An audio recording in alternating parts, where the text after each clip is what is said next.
Yes. Let's try that again. Welcome. Yeah. It's a real honor to be here and to open this session of the Agile Challenge. I'm looking forward to a wonderful afternoon with you as you work hard and I just watch you work. So we are about to play a game, and the winner of the game will earn the title of the most agile team in Austria. I hope this happens again next year, and maybe not just Austria, but maybe eventually we will talk about the most agile team in Europe, and who knows, the world.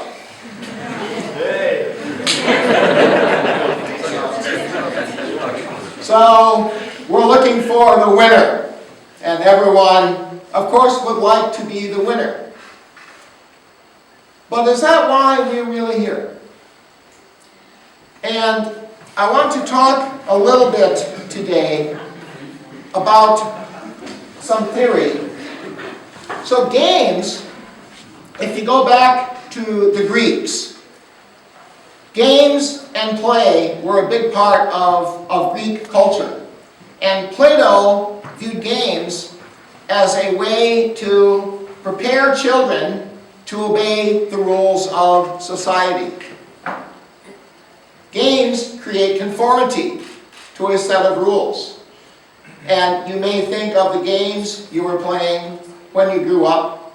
I mean, the boys would learn with guns and swords, and the girls would play with dolls, so the girls will be good women and good mothers, and the men will be good soldiers.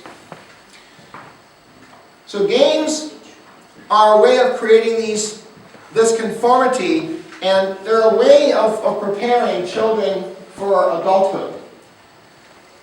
So I want to talk about games in context. Kind of before we talk about games, we'll talk briefly about method, which is kind of in the same family as games.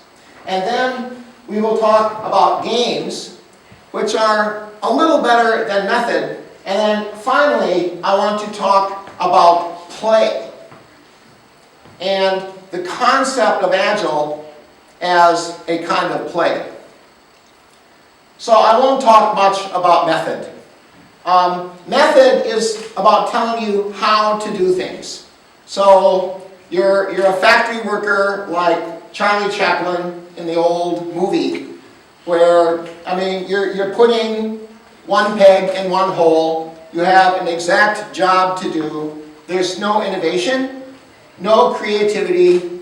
You are basically a machine.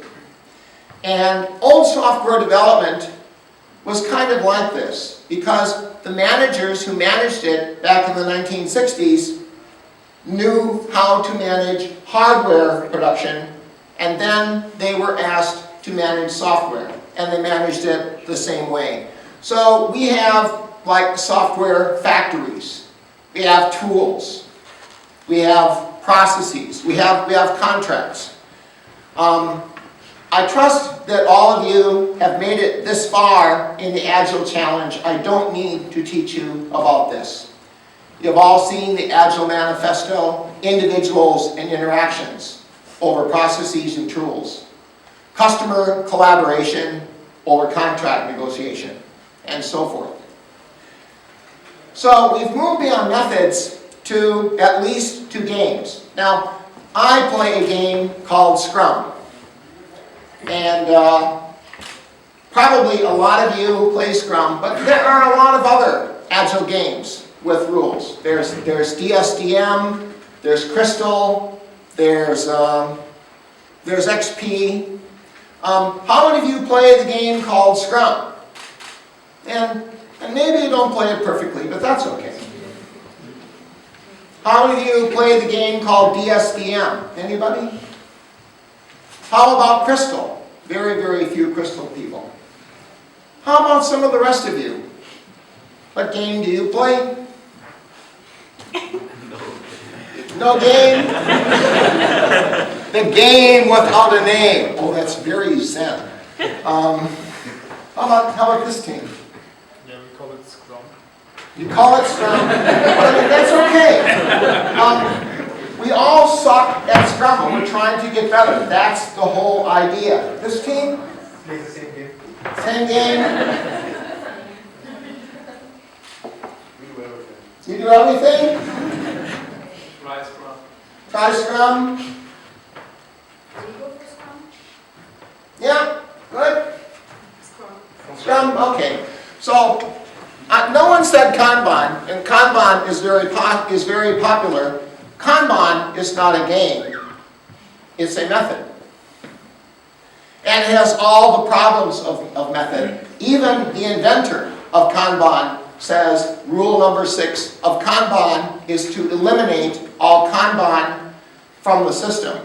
Now, I'm not mentioning this to try to critique Kanban per se, but to critique the fact that most Agile practitioners wouldn't know the difference. That they put Kanban and Scrum and XP all in the same category, and they're radically different.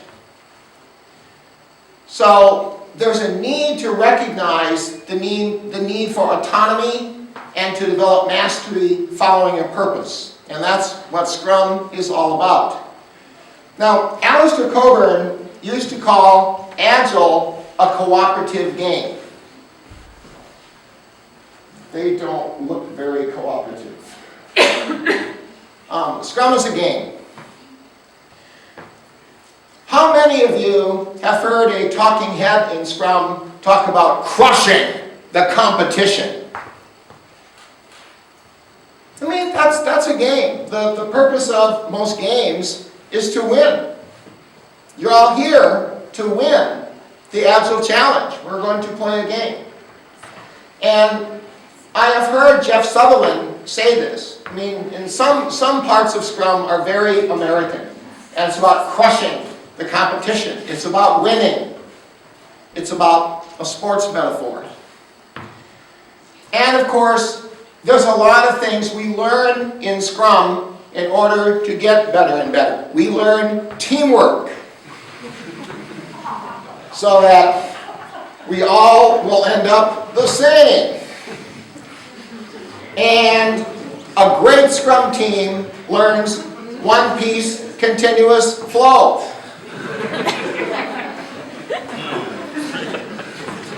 A good Scrum team, the entire team does one PBI at a time. But you know, it's more than just working well with our colleagues. And the vision of any enterprise always is with respect to some kind of competition. So, communism is more or less dead. I live in one of the most socialistic countries in the world, which is Denmark. But I mean, capitalism is still alive in the marketplace. It's a really nice mix. Is capitalism about winners and losers? Is your company out to destroy the other company? Capitalism is a game. Who wins? What is the theory of capitalism in game theory? Who wins? The consumer. Because one vendor will innovate and come up with something that is better for the market. That causes the other vendor to try to innovate to do even better. And you have this. So there are temporary winners in the vendors, but the real winner is the market, the end user. So too often we view capitalism in a military way where the companies are the winners and the losers. So among vendors, there should be no concept of a winner. The optimum is a continuous change in places. But too often we view competition like this. And you know, beware of those who stand between a competitive jerk and his goals. So, is it about winning? Who wins? I read a book several years ago that changed my life. It's by a theologian named James Coplien. And, I mean, technically he's a Christian theologian, but it's much broader than that. So he says everything in life you can model as a game. And there are two kinds of games. There are finite games, and there are infinite games. Now, in a finite game, the purpose of the game is to win the game. And to make this possible, we have rules. And the rules are fixed. And you voluntarily sign up to play a finite game. And you voluntarily sign up to play by the rules and abide by the outcome. The goal is, at the end of the game, to have a winner and a loser. A finite game has an audience, just as you have an audience. Your managers who sent you here, your co-workers who are cheering you on, all of Austria who wants to know who the most agile team is. And if you win, they will give you applause. And you will win. And so it's important in a finite game to have an audience. In an infinite game, the goal of the game, in finite games, what are some finite games? I mean, football, soccer, getting an academic degree, right? I have won. I have beat the system. I have this prize. Or getting a promotion at work. These are finite games. An infinite game, the goal of the game is to keep playing the game. And so there are rules, but it's like a finite state machine. If the rules define the transitions, and there's a finite number of players, eventually the game will come to an end, or go into a boring loop. So there are rules for changing the rules. And so infinite games include life, career, Scrum, and love. Evil is playing, evil is playing an infinite game as though it were a finite game. Playing marriage to win. Playing career to win. And there is only one infinite game.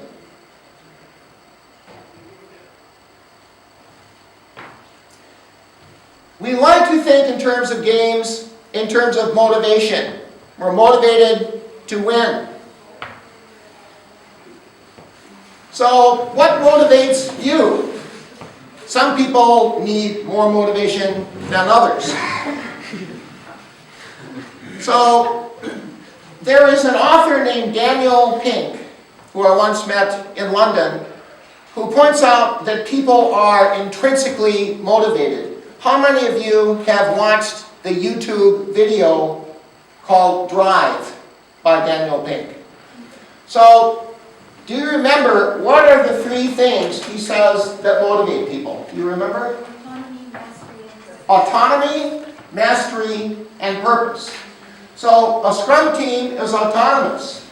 There are no managers in Scrum. The first thing you do is fire all the managers. Wayne Rossing, the vice president of Google, became vice president of Google Engineering in January of 2001. He had 160 people, and they weren't getting anything done. They had 40 managers. He fired all the managers. But because Google is a good company, he hired them back as workers.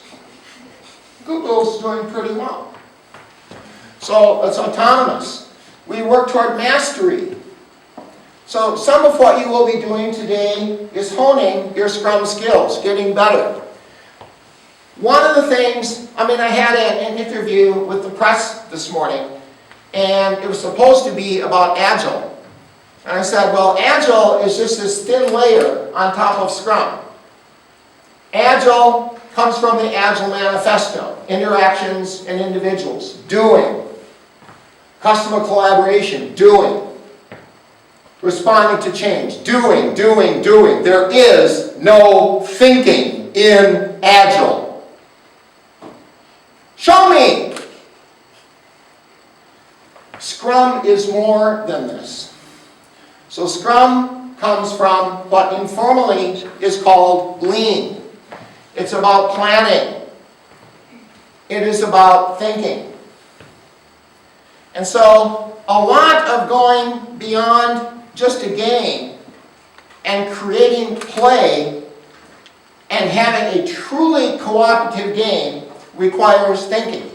Now, I mentioned that in an infinite game, we have rules for changing the rules. What do you call Calvin and Hobbes here in Calvin and Hobbes. Is Calvin and Hobbes? It's Steen and Stoffel in Denmark. So you know Calvin and Hobbes, and they play a game called Calvin Ball. And here,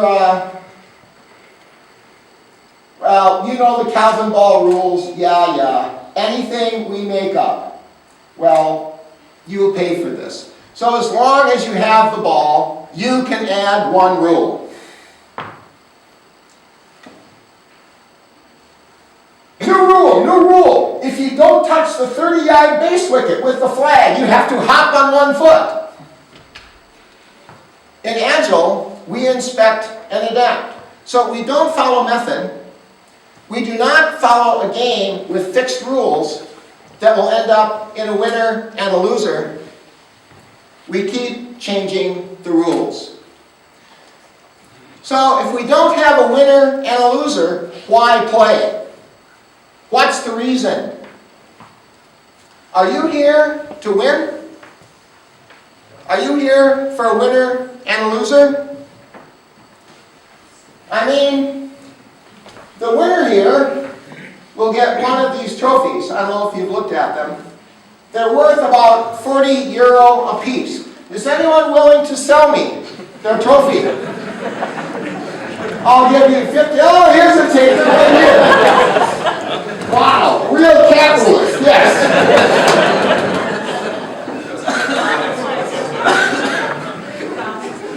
So, it's not about the trophy, it's about the applause from the audience, right? No, there's a greater value. And Jeff Sutherland talks about this in the founding of Scrum. And there's a lot of stories about this. Toyota is all oriented toward generating value for its host country, for generating value in a safe workplace for its employees. If you have those two things in your mission, then you can add value to your customers. This is from the mission statement of Toyota USA in Numi, California. What do you value? Do you value your corporate image? Do you value a better life for your employees? Or do you value euro? Euro, you can't eat them. You can't sleep in them. You can't sleep with them. Why do we value euro? It's just metal. It always stands for something else. What does it stand for? The great retirement home that your CEO wants to make in the mountains? Or the Porsche car that your head of marketing wants to buy? What do you value? Scrum and Agile will help you optimize any theory of value. And you have to decide. So in the Japanese world, the Japanese have invented a word called coopetition. It's a combination of cooperation and competition. And I mean, companies like Honda and Toyota, they're always criticizing each other in public. Like Toyota says, well, we have a hybrid car. And Honda says, you idiots, you can't make up your mind. You're half gas and half electric. We have an all-electric car. Capitalism. Somebody will learn, and it raises the level of the whole industry. Both Toyota and Honda will survive. And they will continue to differentiate themselves in the market through play. It's not just a game, it's play. Let's try some stuff. Just for fun.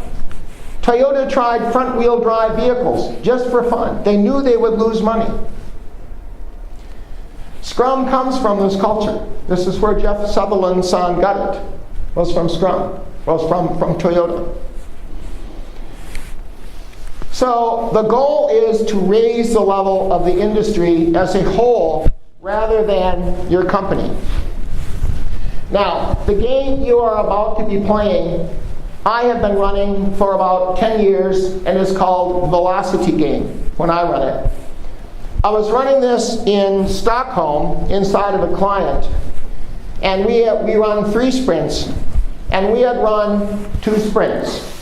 And everyone was keeping track of their velocity and I think also keeping track of their ROI. And I said, is everyone ready for sprint 3? And I got up my duck call. And one guy named Philip Selianko got up and shouted, wait!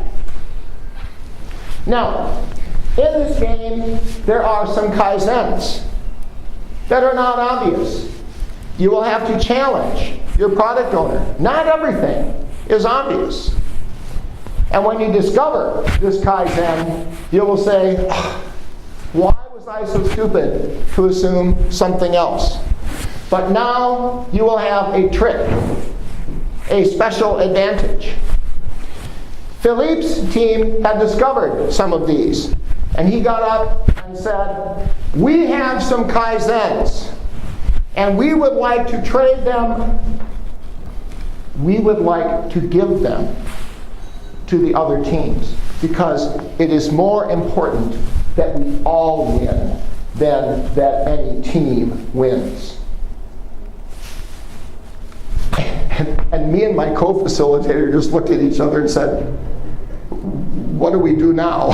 And we just let it go. What a beautiful moment. Here's a person who really understands the spirit of Agile and that this is about people and the future of humanity. Humanity has a lot of challenges right now. So in today's game, you're playing a game for an audience. You want to win. So you get applause. Who's your audience?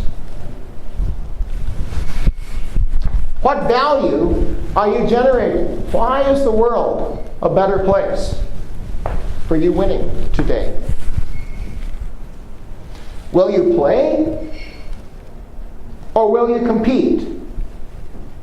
Or will you follow a method? What can you do today to help produce the greatest value? Part of the value is fun. Everyone's going to have fun today. I wish you all good luck. Go out there, change the world of work. Best of luck to all of you.